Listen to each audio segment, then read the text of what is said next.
नमस्कार बच्चों। आज हम कक्षा 10वीं की पाठ्य पुस्तक क्षितिज में से पाठ 5 का अध्ययन करेंगे, जो कि कविता है। पाठ 5 में 2 कविताएं थी। एक का हम अध्ययन कर चुके हैं, उत्साह। आज हम दूसरी कविता अट नहीं रही है का अध्ययन करेंगे। कविता प्रारंभ करने से पहले इस कविता में क्या दिया हुआ है उसके बारे में जान लेते हैं। इस कविता में कवि निराला जी ने फागुन मास की शोभा का वर्णन किया है। वे कहते हैं कि फागुन मास का सौंदर्य इतना अधिक है कि वह भीतर समा नहीं पा रहा है। वह छलक छलक कर बाहर आता दिखाई देता है। तो चलिए कविता प्रारंभ करते हैं। अट नहीं रही है।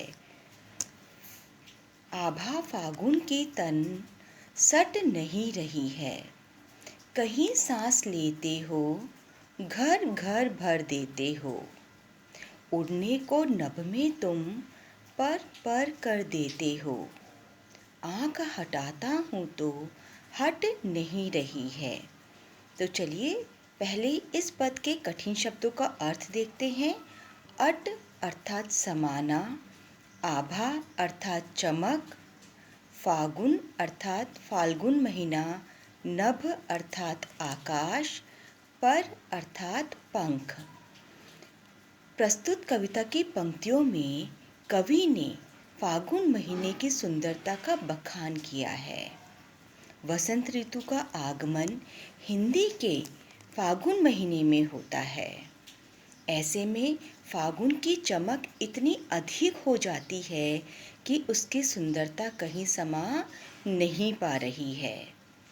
कवि कहते हैं कि हे फागुन, जब तुम सांस लेते हो तब अपनी सांस से पूरे वातावरण को सुगंधित कर देते हो, अर्थात अपनी खुशबू से हर घर को महका देते हो। कभी ऐसा लगता है कि आसमान में उड़ने के लिए फागुन अपने पंख फड़फड़ा रहा है, या ये भी कह सकते हैं कि ऐसा लगता है कि हमारा मन जो है उसको पंख लग जाएं और हम उड़ जाएं, नभ में आकाश में दूर तक उड़ते चले जाएं। कहने का तात्पर्य यह है कि फागुन की बयार अपने संग फागुन की सुंदरता को सबके सामने लाकर खड़ी कर देती है। कवि उस सौंदर्य से अपनी आंखें हटाना चाहते हैं, लेकिन उनकी आंखें हट नहीं रही है। तो चलिए बच्चों दूसरा पद देखते हैं। पत्तों से लदी डाल, कहीं हरी कहीं लाल, कहीं पड़ी है उर्मे, मंद गंध पुष्प माल, पाट पाट शोभाश्री पट नहीं रही है। अब इसमें कठिन शब्द देखते हैं। लदी अर्थात बोझिल, उर अर्थात हृदय, मंद अर्थात धीरे, गंध अर्थात सुगंध, पुष्पमाल अर्थात फूलों की माला, पाट पाट अर्थात जगह जगह, शोभाश्री अर्थात सौंदर्य से भरपूर, पट नहीं रही है अर्थात समा नहीं रही है। तो चलिए अर्थ देखते हैं। कवि की आंखें फागुन महीने की सुंदरता को देखकर उससे नजरें नहीं हटा पा रही है। वे अपनी नजरें इससे हटाना चाहते हैं, परंतु हटा नहीं पा रहे हैं। पेड़ों पर नए पत्ते निकल आए हैं। उसकी डालियां पत्तों से लद गई हैं, जो कई रंगों के हैं। कहीं हरे पत्ते हैं तो कहीं लाल कोपले।